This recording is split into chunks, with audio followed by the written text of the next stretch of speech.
Mr. President, last year, Congress passed the Countering Americans' Adversaries Through Sanctions Act, which imposed tough new sanctions on Russia, Iran, and North Korea. There was broad bipartisan agreement on the need to put these enhanced sanctions into place. The legislation passed the Senate by a vote of 98-2, and the House by a vote of 419-3. Combining both chambers, the vote was 517-5 in favor of enacting these sanctions.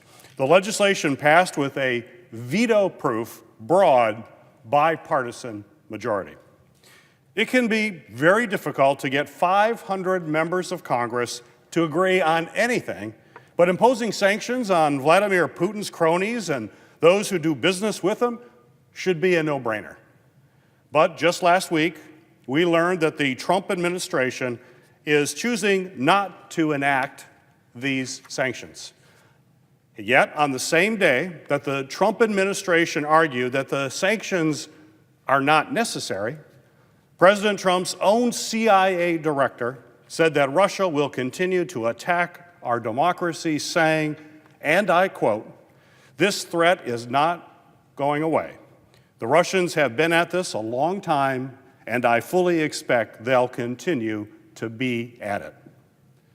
In January 2017, the CIA assessed that Russian President Vladimir Putin ordered an influence campaign in 2016 aimed at the U.S. presidential election.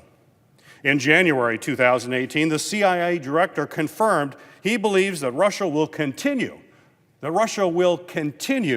to assault the 2018 elections. Yesterday, Secretary of State Rex Tillerson said that Russia already is trying to impact the 2018 U.S. election and that it'll be difficult for the United States to preempt it. It is clear that we have not done enough to deter Russia from interfering in our democracy. But the Trump administration is choosing not to put in place sanctions on Putin's cronies that over 99% of the members of Congress supported. I'm a member of the Armed Services Committee, and earlier this week we received a briefing from Secretary of Defense Mattis on the recently completed National Defense Strategy. That strategy identifies that Russia is seeking to discredit and subvert democratic processes all across the world and to shatter the NATO alliance. Russia is expanding and modernizing its nuclear arsenal and has a permanent seat on the UN Security Council that provides a veto power in critical international organization. Quoting directly from the National Defense Strategy, Russia is attempting to, quote, "change European and Middle East security and economic structures in its favor." Now, what does that mean? I quote again, "to attempt to change security structures in its favor."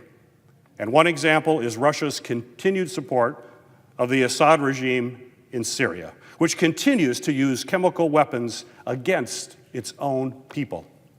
Russia uses its role on the Security Council to prevent the international community from holding Assad responsible for these obvious crimes against humanity. At the same time that President Trump's ambassador to the UN, Nikki Haley, has called Assad's use of chemical weapons against the Syrian people a tragedy and called on Russia to allow the Security Council to adopt a resolution condemning the use of chlorine gas to suffocate children. At the same time, President Trump is refusing to enact sanctions to punish Russia. Russia presents real challenges to the security and prosperity of the United States. The purpose of economic sanctions is to impose a cost on Putin and to demonstrate that the United States will punish those who threaten this country. That is why over 500 members of Congress came together to enact new sanctions. If the United States can't take meaningful action by enacting sanctions passed on a bipartisan basis, how can we expect to take on the more vexing challenges? This one should be easy.